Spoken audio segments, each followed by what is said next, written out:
kilometers, a stretch of blue cuts through the Egyptian desert. This is the Suez Canal, one of the greatest technical feats of all time.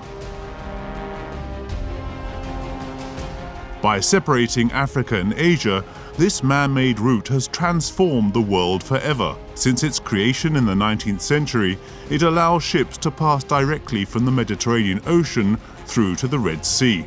This is a considerable shortcut as they no longer have to go around Africa. 18,000 ships take this route each year. They return on one of the busiest waterways in the world.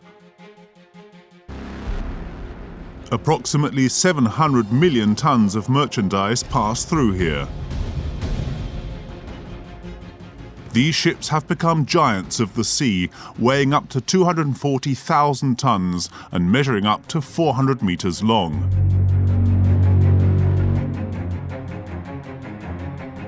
We will explain how the Suez Canal has evolved to meet the needs of the merchant navy. Suez, qui est une infrastructure du 19e, doit s'adapter à ces flottes totalement inimaginables, même pour Jules Verne au 19e siècle. These ships are so large that the canal has become too narrow, stopping the boats from passing one another. In 2014, a giant project is launched. A new 72-kilometer route rises from the sands, effectively creating a two-way navigation system. Nous étions en charge d'un projet colossal, d'un projet pharaonique. In less than a year, 500 million cubic meters of sand are removed from the site. This feat was carried out by an army of bulldozers and giant dredgers from all around the world. Using never-before-seen 3D images, we will discover how the vacuum cleaners of the sea really work. These machines are at the cutting edge of technology. Because of them, the canal is now 24 meters deep, compared to its original 8 meters. However, the technical means available in the 19th century are very different. Drilling into the isthmus of the Suez thus becomes an extreme challenge. In 1859, when Ferdinand de Lesseps launches this extraordinary project, the region is a complete no-man's land. Everything must be transported to the site: materials, fresh water, and a workforce. Suez représente quelque chose de tout à fait exceptionnel qui va marquer une étape fondamentale dans l'histoire des travaux publics. The construction site experiences numerous crises and costs the lives of thousands of men. But under the momentum of the Industrial Revolution, everything changes. We will learn more about the machines that had to be invented in order to complete this astounding task. Ces machines du 19e siècle ont permis de mettre en œuvre un chantier hors norme et donc de construire une véritable mégastructure qui est encore utilisée aujourd'hui. But when surging sands threaten its very existence, the canal must undergo constant maintenance. This proves a real challenge for this one-of-a-kind superstructure. Spanning from the initial works up to the present day, we go behind the scenes of the construction of the Suez Canal.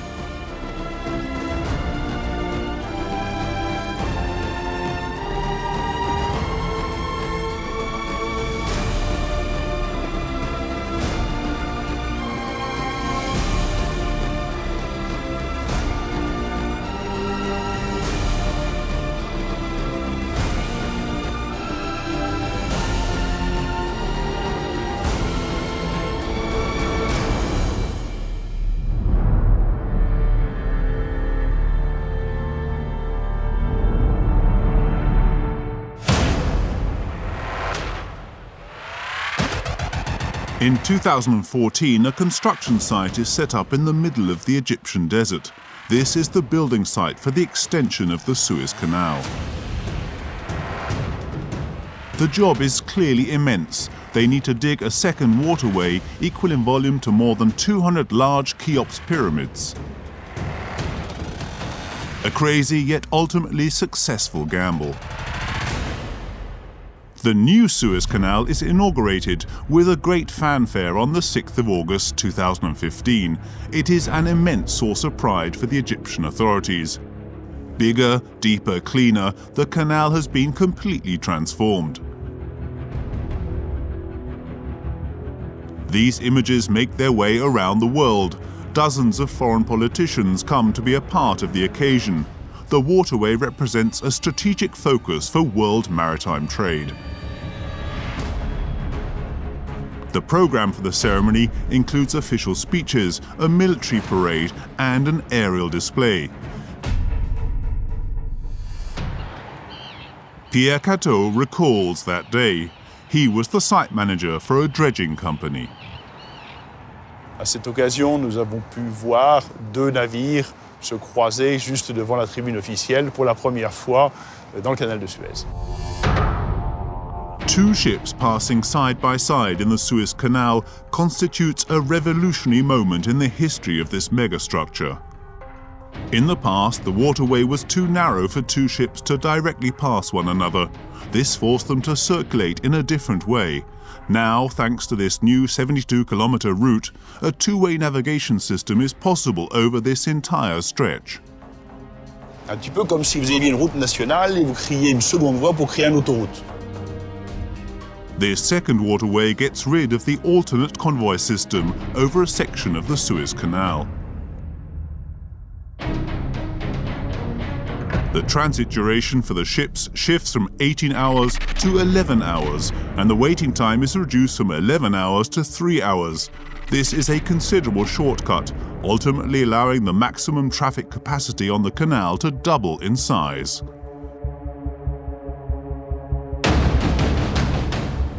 By 2030, nearly 100 ships could take this route every day. But in order to reach this goal, an enormous amount of work is required. The construction site is divided into two sections. On one side, the creation of a new 35-kilometer waterway running parallel to the original canal. On the other side, the extension and deepening of the historic waterway over 37 kilometers by the Great Bitter Lake. The Egyptian army works on the first half of the construction site. They tackle enormous amounts of demolition work over an area situated 24 meters above sea level. Their mission, level off the landform to prepare the site for the imminent deepening work for the new canal. An array of bulldozers, scrappers, trucks and skips cleared 250 million cubic meters of sand, earth and rocks. The area is then flooded so that the dredgers are able to float. The same quantity of sand still needs to be removed, but this time from under the water.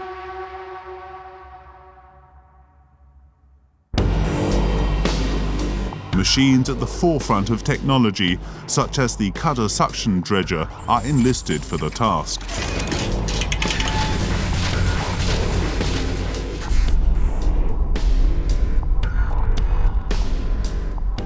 To dig the canal, a different type of machine is used. The cutter suction dredge. With the help of an enormous pipe that reaches to the bottom of the canal, this machine can extract materials all while moving forward. At its head, there is a large suction device. The proportions of these floating giants are huge. They can measure over 200 meters long, the length of 2 football fields. The technology on board allows the dredgers to remove the materials through floating pipes.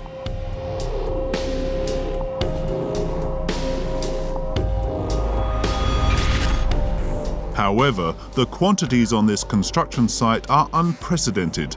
Thousands of cubic meters of sand run through the pipes and are then poured out several kilometers away in large storage areas in the middle of the Sinai Desert. In 2014, the Suez authorities appealed to 2 sets of dredging companies. The first is in charge of increasing the depth of the canal to 24 meters. The second must extend the existing waterway, all while respecting the same depth. A particular constraint challenges this section of the work. The task must be completed without interrupting the general navigation.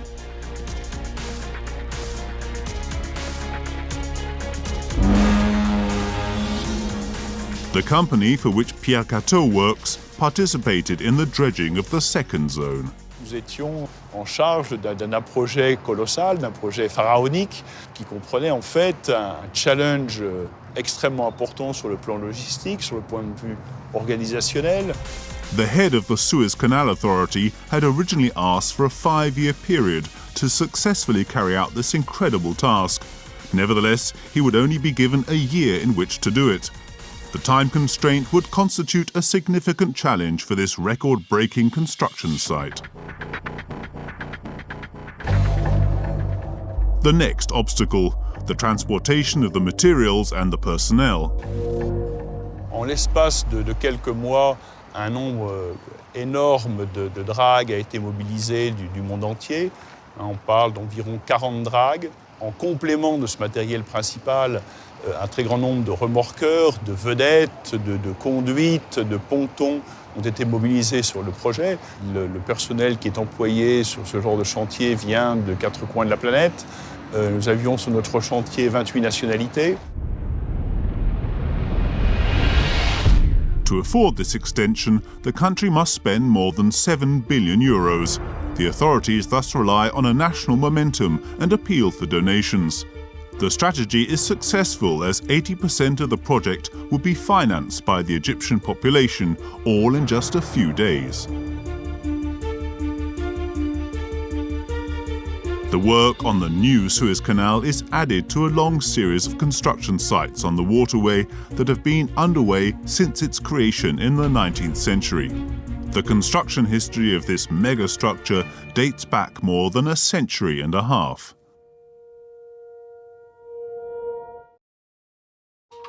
When the first engineers arrive at the Isthmus of the Suez, they discover a suitable environment for the implementation of a canal, despite its location in a completely isolated region.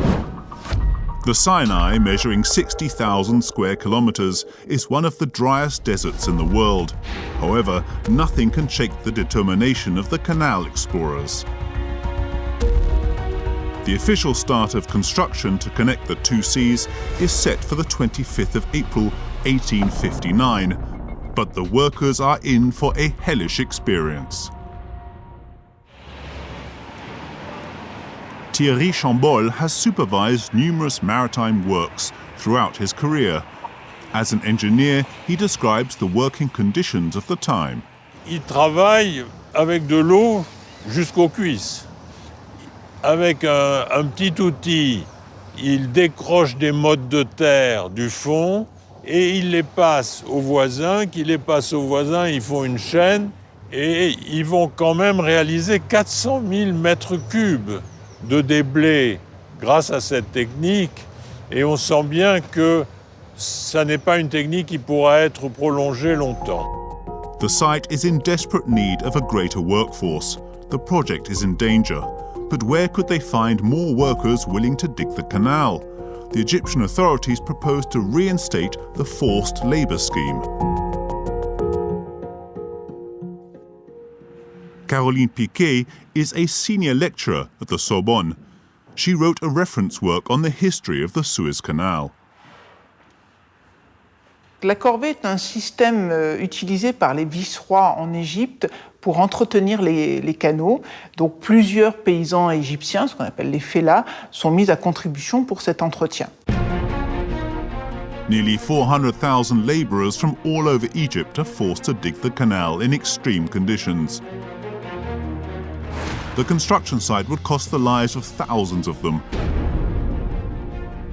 The isolation of the site, situated in the desert far from any supplies and equipment, quickly proves to be a problem. Groups of people are forced to deliver everything to the site. Some of the materials, such as wood or large rocks, are entirely missing from the area. Le transport du matériel est une autre grande préoccupation, puisqu'il faut faire venir ce matériel d'Europe. Il est ensuite débarqué à Alexandrie, mais ensuite il faut l'acheminer jusque dans l'isthme par chameau et puis par canot. Donc c'est extrêmement long, c'est coûteux. In need of a solution to facilitate the transportation of the materials, the managers of the construction site decide to build a small supply canal. At 50 meters long and 2 meters deep, the supply canal is a reduced scale model of the final canal. The workers first carry out the digging in dry conditions. Once they reach a certain depth, water is poured in so that the dredgers can float while extending and deepening the waterway. The excavated material is used to fill in the banks.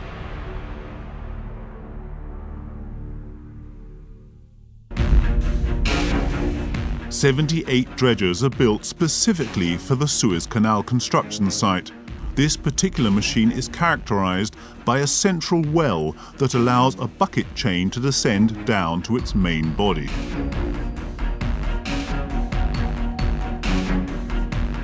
The lowest bucket strikes the bottom, fills up, and then ascends to pour its contents into the barges. The bucket dredger is at the origin of a series of dredging machines. Like the backhoe dipper excavator. This powerful machine was used on the construction site of the new Suez Canal. Its 3 enormous stakes are used to stabilize the pontoon so that the excavator can stand on top. The shovel digs into the canal bed and unloads the excavated material into a barge moored next to the dredger. It can work on any type of soil. This engine corresponds perfectly with the type of rocks in the region, essentially sand and clay.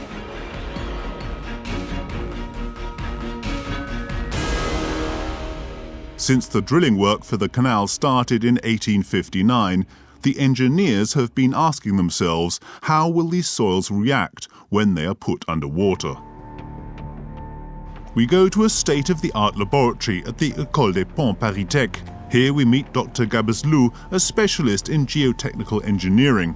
Initially, the project sought to establish an embankment with an incline of 26 degrees. Nevertheless, due to the instability of the soil when placed underwater, their original plans would be turned upside down. Dans le projet du canal de Suez, les pentes se sont adoucies naturellement en présence de l'eau. On this reduced scale model of the Suez Canal, the specialist reproduces the same slopes as those originally imagined by the engineers at the time. On crée de plus en plus de zones instables en contact avec de l'eau. Et la pente va chercher un nouvel état d'équilibre avec une pente plus douce. Once the canal fills with water, the embankment gradient softens. Some walls even collapse. Consequently, the basin fills with sand. Et c'est ce qu'on observe également ici. On est en train de réduire la profondeur du canal. In the 19th century, the engineers decide to let their banks slope naturally. However, this means that they need to dig even deeper in order to reach the appropriate depth. During construction, traffic on the future canal is intense. Convoys of barges towed by men and animals are used to transport the materials. The installation of an additional supply canal quickly begins. Most importantly, this will allow fresh water to be delivered to the construction site. This is a rare product in the desert region, but it is indispensable for such work. Thanks to the canal, water from the Nile is transported to the isthmus from Zagazig to Ismailia, joining onto the Suez thereafter. The fresh water only arrives later to Port Said, first through canalization and then through an extension of the waterway. The freshwater canal follows the trace of a much older waterway. Since the dawn of time, men have been trying to cross the Egyptian desert by boat. Ce percement n'est pas une idée nouvelle, puisque au temps des pharaons, il existait déjà un canal de caractéristiques beaucoup plus limitées qui réunissait le delta du Nil à la mer Rouge. Puis ce canal a été oublié, il n'en restait que des vestiges. For centuries, the world's seaborne trade has been using an entirely different route. The solution in connecting Europe and Asia lies in traveling to Egypt to unload the cargo. The transport then continues on land. However, this is not the end. When the groups reach the Red Sea, the goods are loaded onto a second ship for the rest of the trip. A real expedition. A new waterway would only be established by the Portuguese at the end of the 15th century. This new waterway would merge the oriental borders together, effectively bypassing Africa. This voyage lasts several months. Nearly 300 years later, a French emperor reinstates the idea of drilling into the isthmus of the Suez. Il faut attendre néanmoins l'expédition de Bonaparte en 1798 pour que le projet véritablement fasse l'objet d'une étude scientifique. Napoleon Bonaparte's engineers conclude that there are too many technical obstacles, so the project ultimately falls into oblivion. In the middle of the 19th century, one French diplomat decides to persevere with this crazy dream. His name is Ferdinand de Lesseps. For Arnaud Ramière de Fortanier, this man would change the face of the world. Alors d'abord, Ferdinand de Lesseps, c'est un personnage énorme, j'allais dire presque monstrueux. C'est Jules Verne, c'est Eiffel, c'est Lesseps. Ce sont les grands travaux du XIXe siècle. Et on imagine mal à notre époque le changement d'échelle qu'a représenté l'intervention de ces gens-là. This extraordinary character would ultimately shape the drilling project of the Isthmus of the Suez. In 1854, Ferdinand de Lesseps gets the opportunity of a lifetime when his friend Mohammed Said Pasha comes into power. They got to know each other when the French diplomat was working in Egypt. Il persuade Mohammed Said Pacha de lui confier la construction du canal. Et c'est là que tout commence. Ferdinand de Lesseps gains the exclusive power to dig a canal between the two oceans. They would have the right to exploit it for 99 years. But on his construction site, the work doesn't seem to progress. After 2 years, the workers don't succeed in removing the required amounts of sand to finish the canal. They lack the necessary machinery. Pour vous donner un ordre de grandeur, le canal de Suez, au moment de sa création, représentait 70 millions de mètres cubes de déblais. 70 millions de mètres cubes qui ont été réalisés en 10 ans. On the construction site for the new canal, it took less than 2 months to remove the same amount of material.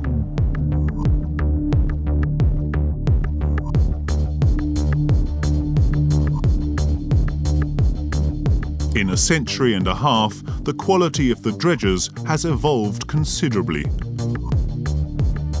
The incredible volume of material excavated in the most recent extension project is proof of this.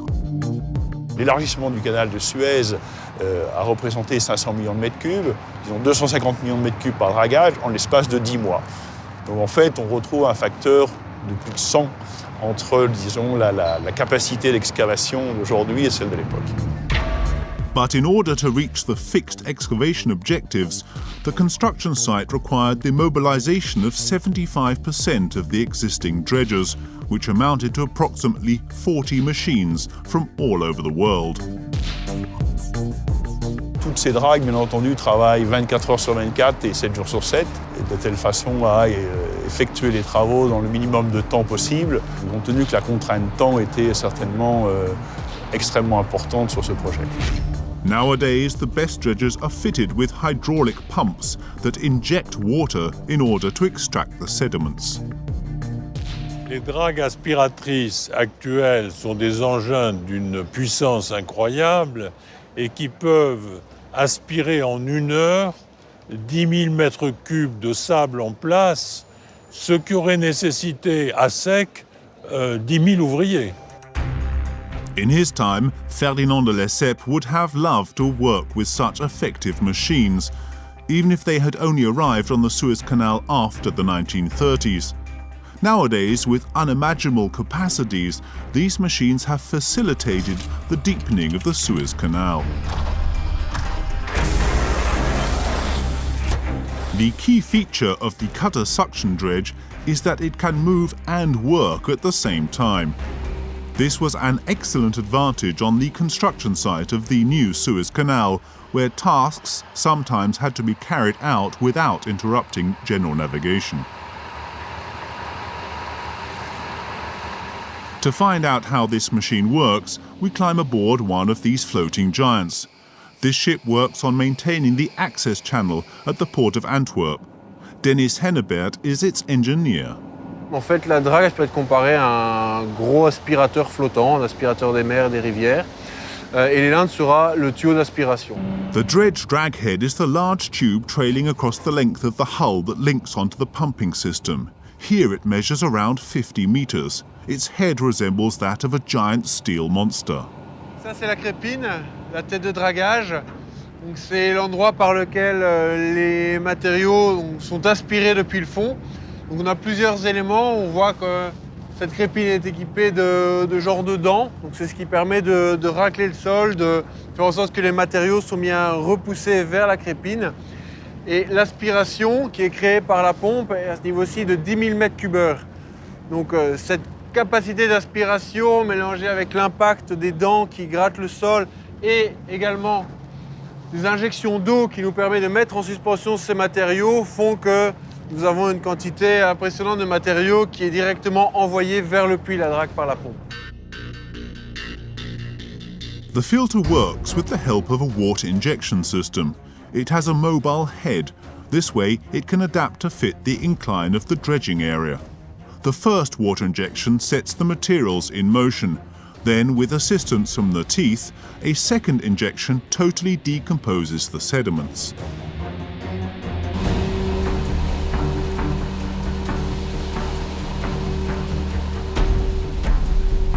The command post for the dredge draghead is located in the control tower. The main technician works with several screens. These allow him to get an overall view of the depth of the zone, the performance of the device, as well as an indication of the amount it has dredged. Be it mud, sand or stones, the collected sediments are all stocked on board, in the center of the vessel. The largest reservoirs can reach a colossal capacity of up to 45,000 cubic meters, the equivalent to 12 Olympic swimming pools.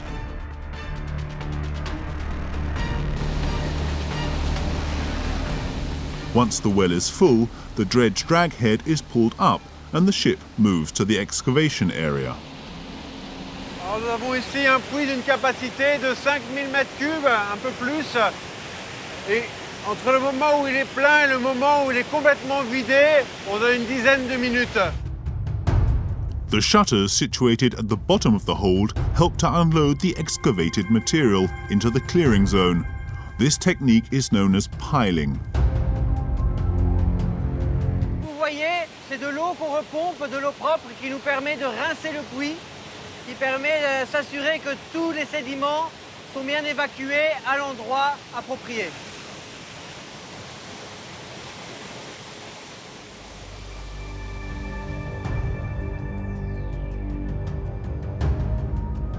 An alternative clearing system consists in forcing the material through the means of either a floating or underground piping system.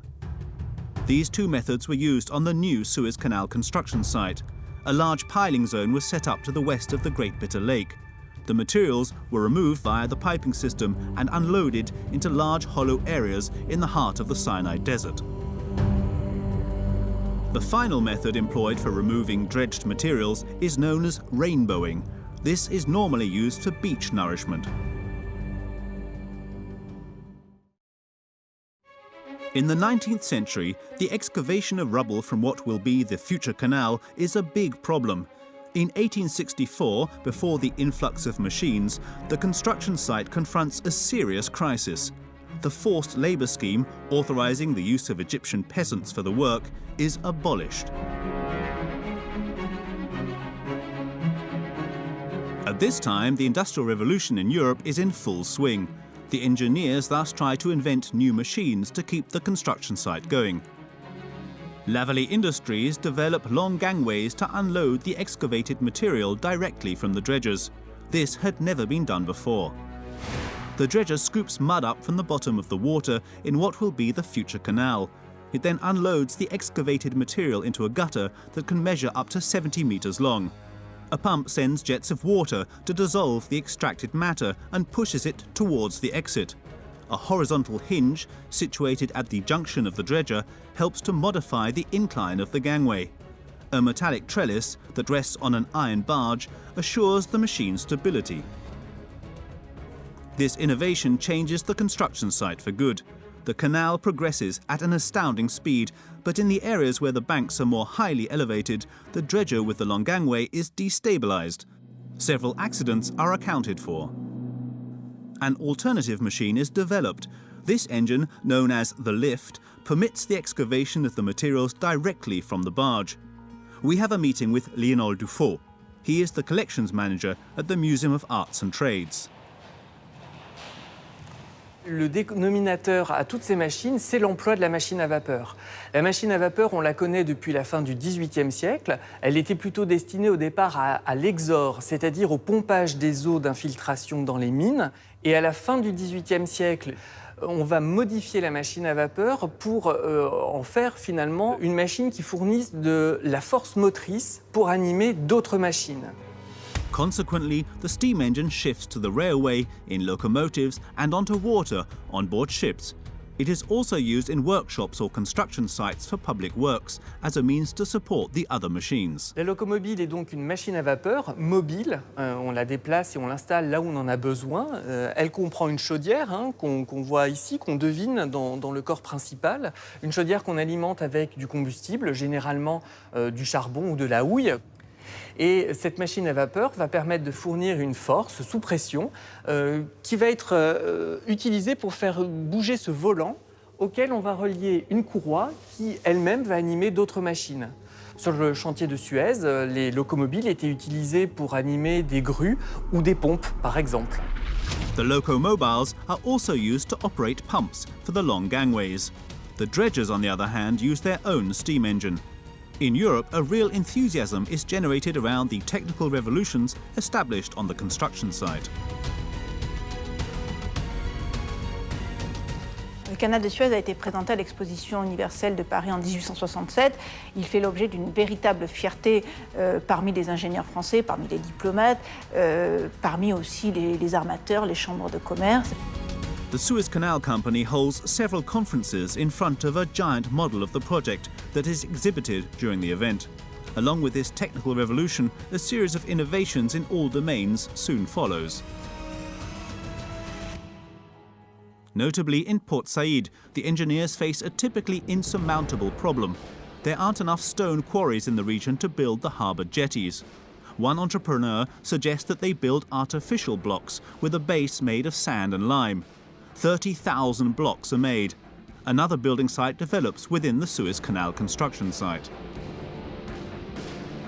Alors l'entreprise Dussault va réaliser un chantier extraordinaire de construction des blocs de 20 tonnes et va créer une véritable usine de fabrication des blocs. Il y en a des milliers et des milliers qui vont sécher pendant environ un mois et qu'on va ensuite conduire en mer en les chargeant avec une énorme grue sur des chalands. On les amène à l'emplacement voulu pour constituer la digue. This would be the first manufacturing site for artificial blocks in history. The fabrication of the blocks would still require years of further development, and the blocks used for the jetties would need to be replaced on a regular basis. Another section of the construction site is deemed problematic for the work required in the elevated areas of the site. L'évacuation des déblais du fond de la fouille jusqu'au relief naturel pose un problème difficile. D'abord, il faut un effort considérable pour tirer les wagons sur la ligne de plus grande pente. Ensuite, le raccordement au niveau du relief naturel est évidemment difficile, il y a une sorte de cassure. A ramp system is established along the length of the slope. At the bottom of the cavity, the workers dig the future canal. The excavated materials are loaded into small carts and connected to a railway track. Towed by steam winches, they ascend the slope in order to reach the disposal site. Another challenge for both the past construction site and the latest one is the difficult management of the rocky banks. To solve this problem, there is a machine that has been specially adapted to work on this type of land. It is known as the cutter suction dredger. This giant of the sea can measure up to 150 meters long and 30 meters wide. The dredger gets into position and fixes itself into the ground by using its large stakes. It then moves around this axis with the help of its lateral winches linked to giant anchors. The cutter head is at the front of the vessel. This enormous drill can reach up to 3 meters in diameter. Its mission: destroy the rocks, even the hardest one, under the water and on the banks. This giant engine is controlled from a steering cabin equipped with the latest technology. Dredgers, such as the IBN Batuta, are capable of positioning themselves with incredible precision in order to carry out their demolition work. The amount of rubble produced is truly phenomenal. Rocks, sand, mud, clay, all of the materials are sucked up through hydraulic pumps and then pushed back into the floating pipes and tubes laid out on the shore. When it is possible to unload the excavated material into an underwater zone, the pipe connected to the cutter head is tied to a raft equipped with a continuous spreading system. As an alternative option, the excavated materials are unloaded onto barges that are moored to the dredger. Once they reach the disposal site, the hull splits in two in order to get rid of the cargo. In total, 25 cutter suction dredgers were utilised on the construction site for the new Suez Canal. This had never been seen before. L'une des premières dragues que nous avons mobilisées sur ce projet était la drague d'Artagnan, qui bat pavillon français. Elle a été mobilisée depuis un chantier qui se passait en Russie, dans la péninsule de Yamal. With a horsepower of 38,000, it is one of the most powerful dredgers in the world. During the 19th century, the workers also face several rocky obstacles while developing the future canal. Destroying the rocks requires Herculean strength. A new machine thus piques the interest of the Suez Company to help them overcome this difficult area. Et donc on va utiliser l'excavateur de couvreux, qui est une machine capable d'extraire la roche à sec dans des zones qui n'ont pas encore été inondées. Nicknamed the steam shovel, nearly 16 Qurious excavators are built especially for the Suez construction site. The excavator moves on rails positioned along the future canal and gradually widens it. In the space of 3 years, it assists in the removal of 9 million cubic meters of land, a record. Its specially formed buckets allow it to extract a significant amount of rock before ascending back up to the excavator. The extracted matter is taken away in small carts. Once they are all loaded, a locomotive takes them to the disposal site. Little by little, the railway line becomes a normal part of the construction site. It helps not only with the transportation of the material, but with the transportation of the staff as well. These temporary railway lines are constructed and deconstructed as is necessary for excavation. But even the Qurious excavator does not always succeed in destroying the rocks. In 1869, 2 months before the inauguration of the Suez Canal, rocky banks are discovered in the waterway at a depth of 4 meters, when in reality the canal should be 8 meters deep. Donc il y a une pression sur les ingénieurs et sur les ouvriers qui est extraordinaire. Et ce déroquetage sous-marin, on ne sait pas très bien faire. Donc on va immerger des bouteilles de 4 à 5 litres de poudre réunies par un tuyau en caoutchouc qui contient le cordon qu'on va allumer à la surface pour faire éclater ces bouteilles à la surface du banc rocheux. The aim is to create a sufficient passageway for the ships of the time in terms of the submerged portion of the vessel. This is what is known as the draft. The passage is completed in the final weeks of the construction site. Le Péluse, qui est le bateau de la compagnie des messageries impériales, fait 5 mètres de tirant d'eau. Il passe juste. Certains bateaux talonnent le jour de l'inauguration. Pour d'autres, on a déplacé la charge du bateau de l'arrière vers l'avant pour que leur tirant d'eau à l'arrière soit un peu moins fort. Mais on se rend compte de la pression extraordinaire qui existe. Alors on donne des primes aux ouvriers, on fort de nuit. Enfin, c'est un chantier incroyable qui se met en place pour arriver au résultat recherché. After 10 years of labour, the Suez Canal finally becomes a reality. The Red Sea and the Mediterranean Ocean join together. The waterway measures 164 kilometers in total. The route now joins the main cities of the isthmus together: Port Said on the Mediterranean Ocean, Ismailia in the middle, and finally Suez at the mouth of the Gulf by the Red Sea. On the 17th of November 1869, the Suez Canal is inaugurated. It is an international event. Ferdinand de Lesseps has made the pharaoh's dream a reality. Open to all nations, the Suez Canal changes the world seaborne trade forever.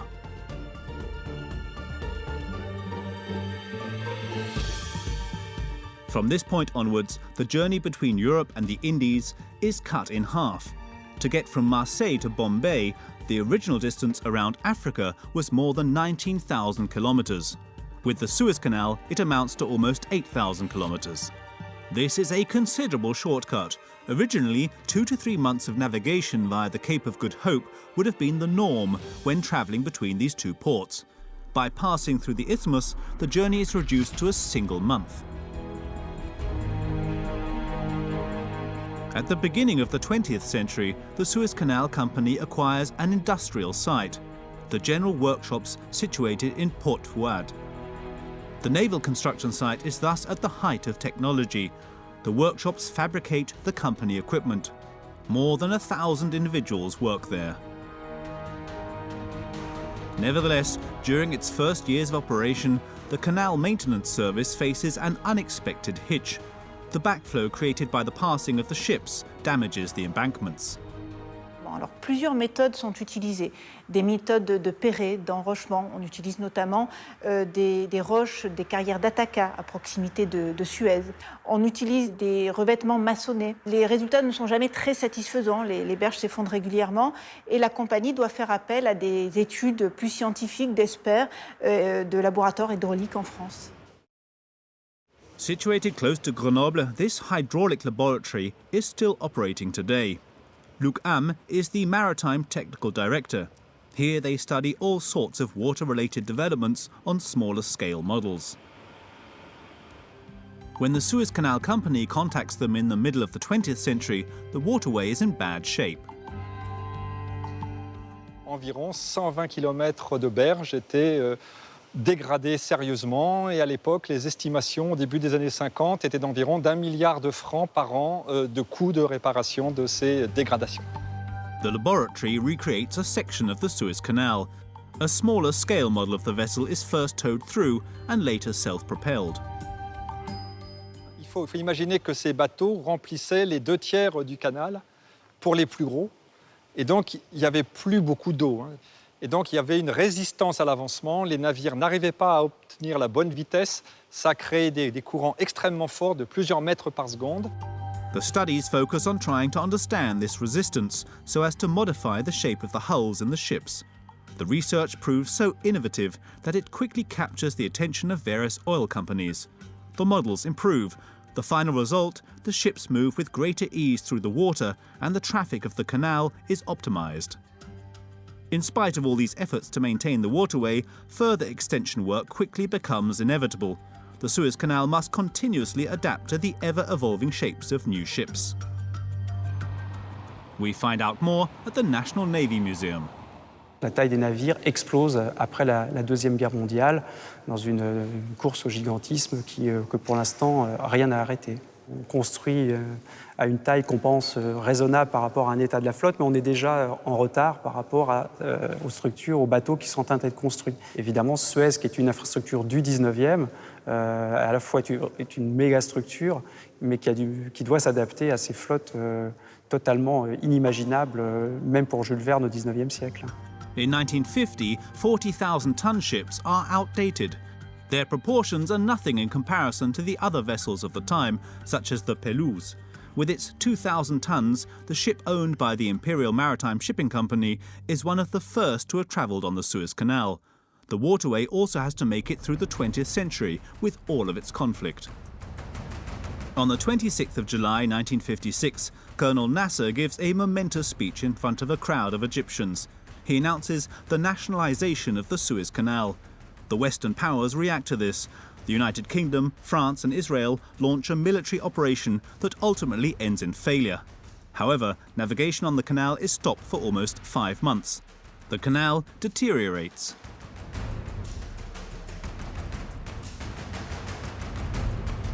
With the help of the UN, Egypt repairs and modernizes the canal. With its depth increased to 14 meters, the waterway can now handle ships with an 11-meter draft. In 1967, a new crisis shakes the region, the Six-Day War. Along with other Arab countries, Egypt battles against Israel. The Suez Canal turns into a war zone. Sunken ships and mines obstruct the navigation. The basin fills with sand and the embankments collapse. The waterway is closed down. La fermeture du canal de Suez après la guerre des 6 jours est une véritable catastrophe, puisque le canal de Suez ne sera pas entretenu pendant 8 années. Et lorsqu'il est réouvert en 1975, il n'est plus adapté à la marine pétrolière. Avant la guerre, il accueillait à peu près 80% de cette marine marchande. Après la guerre, on tombe à 1/3. Donc c'est une perte de clients énorme. La plupart des armateurs ont repris le chemin du contournement de l'Afrique et de manière à rentabiliser les parcours, on construit des bateaux qui dépassent les 200 000 tonnes. Donc ils ne sont absolument plus adaptés au canal de Suez. The Egyptian authorities must act. So, with the help of the international community, they launch a rehabilitation and modernization program for the canal. Thereafter, the canal doubles in size at 4 separate points to allow the ships to pass one another. Port Said and Cabret, both of which have been part of the site since 1955, join onto the Bala bypass. Ultimately, a new bypass at the Great Bitter Lake spans over a 5-kilometre distance. Similarly to motorway junctions, these bypasses allow the ships to travel in both directions. Thanks to these new dimensions, the canal can withstand ships weighing up to 150,000 tons. These ships have turned into giants of the sea that need to be controlled. At Port Revel Ship Handling Centre in Isère, pilots and captains learn how to maneuver the ships with the help of small-scale models. These mini-liners, container ships, ferries and tankers, all about a dozen meters long, can hold up to 2 people. On this 5-hectare lake, all sorts of maritime infrastructures have been recreated, including a section of the Suez Canal. Jean-Paul Jean-Jean is an instructor. This morning, he is training 2 interns to attempt the bypass on the Suez Canal. This maneuver is normally forbidden. Here, potential errors can be pushed beyond the security limits. It is a good way to test the ship's reactions. Sur les canaux en général, quand il n'y a pas suffisamment de place ou quand les bateaux s'approchent trop près l'un de l'autre, ils prennent un risque. Il y a des forces qui se développent et qui font que les bateaux sont ou attirés ou repoussés. Et si c'est dans un canal, c'est plus étroit, ça peut donner des embardées, enfin des changements de direction involontaires que le capitaine ou le pilote ne peuvent pas prévoir et donc c'est dangereux. Les 2 bateaux sont parallèles, les 2 arrières sont proches, très proches. Et là, le risque, c'est que le Grenoble va s'échouer. This is a tenfold hazard as maritime infrastructures are often overcrowded. But how can you maneuver ships that are continuously increasing in speed and size yet lack in power? Alors, les problèmes classiques des gros navires dans les canaux, dus à l'inertie des navires, ils sont de plus en plus difficiles à manœuvrer. Et ça veut dire qu'il faut anticiper toutes leurs réactions. Et pour anticiper leurs réactions, il faut les connaître et connaître les réactions du profil du canal, par exemple, ou des ports dans lesquels ils se rendent. Captains and pilots are now learning how to maneuver giant ships on the Suez Canal that can weigh up to 240,000 tons. After the development of the two-way navigation system, the draft limit is increased to more than 20 meters. The canal is even at the origin of the measurement unit, known as the Suez Max. This unit determines the maximum dimensions possible for a ship to be able to pass through the megastructure. This is a constraint for certain ship owners. Eric Banel is their representative in France. Il est très difficile d'imaginer un navire qui ne puisse pas traverser le canal de Suez. Et la taille maximum, nous avons à peu près une cinquantaine de navires par jour sur le canal de Suez. L'objectif affiché avec le doublement du canal par les autorités égyptiennes est une centaine de navires. The Suez Canal constitutes a strategic passageway for maritime carriers. The waterway drains out almost 8% of global traffic. It also represents an enormous economic stake for the Egyptian authorities. Aujourd'hui, ce coût de passage du canal représente à peu près 800 000 $ pour un porte-conteneurs de 18 000 conteneurs. Cette source de revenus, aujourd'hui, on l'estime donc à plusieurs centaines de millions pour l'État égyptien. C'est la troisième source de revenus du budget égyptien aujourd'hui. Egypt thus has every interest to keep investing in its megastructure. Back at the Suez Canal, we climb on board a container ship. Boat alongside. Yeah, boat alongside. Max is the captain. We are at the moment proceeding northbound in the Suez Canal. Here, the navigation laws are strict. Direction and... Slow ahead. Okay. A pilot from the Suez Canal Authority advises the captain on which maneuvers to pursue. This is a compulsory measure. It's quite important to navigate correctly here in the canal because, as you can see, there's not much room on each side of the vessel. This is no ordinary day for the captain and his crew. This is the first time they are passing through the new Suez Canal. I've been here approximately 40 times, but today is special that we will be turning to starboard into the new canal instead of turning to port into the old one. It is a special moment in the captain's career. Yeah, of course, it's special. Little, the landscape changes. No, it's quite amazing how much sand they really have digged out of this canal. We have mountains both sides now. It's incredible.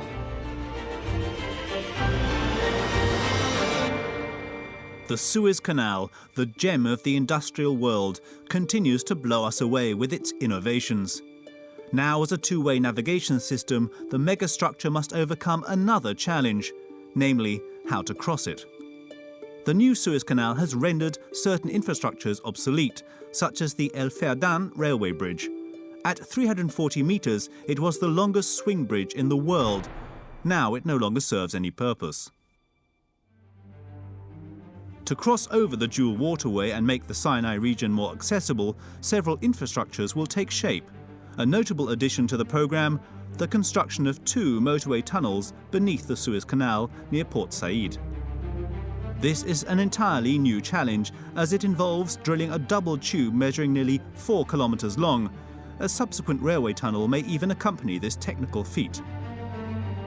Constantly changing in size, depth and modernity,